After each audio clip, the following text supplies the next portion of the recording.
এবারের মাধ্যমিক ও সমমান পরীক্ষার ফল প্রকাশের পর থেকেই সংবাদ মাধ্যমগুলোতে ঘুরে ফিরে একটা খবর দেখাই যাচ্ছে, তা হচ্ছে ছাত্রীদের ফলাফল ছাত্রদের চেয়ে ভালো এবং তা টানা বেশ কয়েক বছর ধরে চলে আসছে।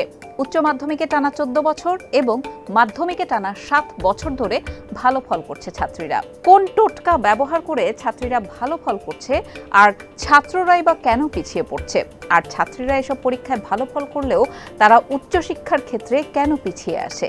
মনে প্রশ্ন জাগে, মাধ্যমিক ও উচ্চ মাধ্যমিকে ভালো ফল করেও কেন বাকি পথটুকু আর হাঁটা হয় না নারী শিক্ষার্থীদের? এই বিষয়ে বিস্তারিত কথা বলবো আজকের প্রতিবেদনে। আপনাদের সাথে আছি আমি মোহনা হোসেন।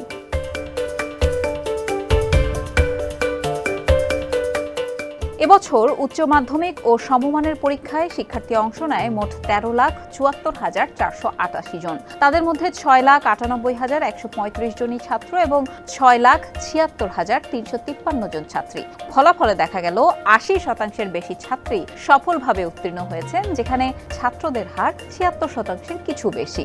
উচ্চ মাধ্যমিকে মেয়েদের জন্য এই ঊর্ধ্বমুখী ফলাফল চলছে টানা 14 বছর যাবৎ। জিপিএর হিসেবেও কিন্তু মেয়েরা এগিয়ে। 41,804 জন ছাত্রীর বিপরীতে জিপিএ 5 পেয়েছে 36,717 জন ছাত্র। এটিও চলছে টানা 3 বছর যাবৎ। আর এটা কিন্তু শুধু এইচএসসি পরীক্ষায় নয়, এসএসসির ফলাফলেও দেখা গেছে যে টানা 7ম বছরও ছেলেদের তুলনায় মেয়েদের পাশের হার বেশি ছিল, যেখানে টানা 6ষ্ঠ বারের মতো জিপিএ 5 অর্জনেও মেয়েরাই ভালো করেছে।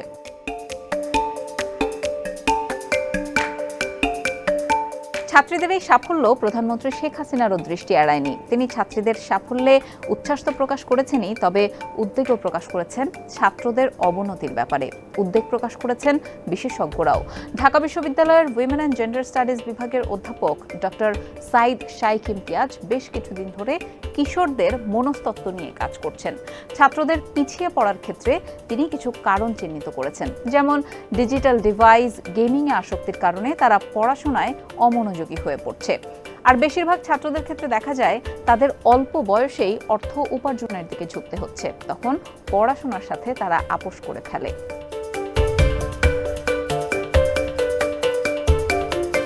মাধ্যমিকে টানা 7 বছর আর উচ্চ মাধ্যমিকে টানা 14 বছর ফলাফলে এগিয়ে থাকার পরও বিশ্ববিদ্যালয় পর্যায়ে মাত্র 36.30% নারী শিক্ষার্থী, যেখানে গত 5 বছরে মাধ্যমিক আর উচ্চ মাধ্যমিক পরীক্ষায় অংশগ্রহণকারী শিক্ষার্থীদের মধ্যে নারী পুরুষের অনুপাতটা প্রায় সমান ছিল।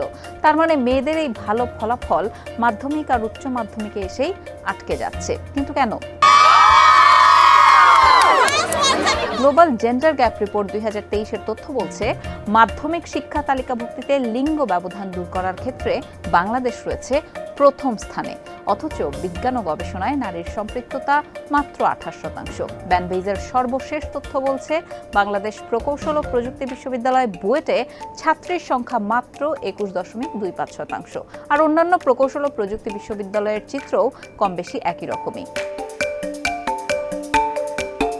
গ্লোবাল জেন্ডার গ্যাপ রিপোর্ট থেকে আরও জানা যায়, তথ্য ও প্রযুক্তি খাতে নারীদের অংশগ্রহণ মাত্র 27% কিছু বেশি, আর বিজ্ঞান গণিত পরিসংখ্যানে 15% কাছাকাছি। পাশাপাশি যদি সামাজিক বিজ্ঞান, সাংবাদিকতা বা কমিউনিকেশনের ক্ষেত্র বিবেচনা করি, সেখানে দেখা যাবে নারীদের অংশগ্রহণ 27.78% এবং উৎপাদন ও নির্মাণ খাতে 46.5%।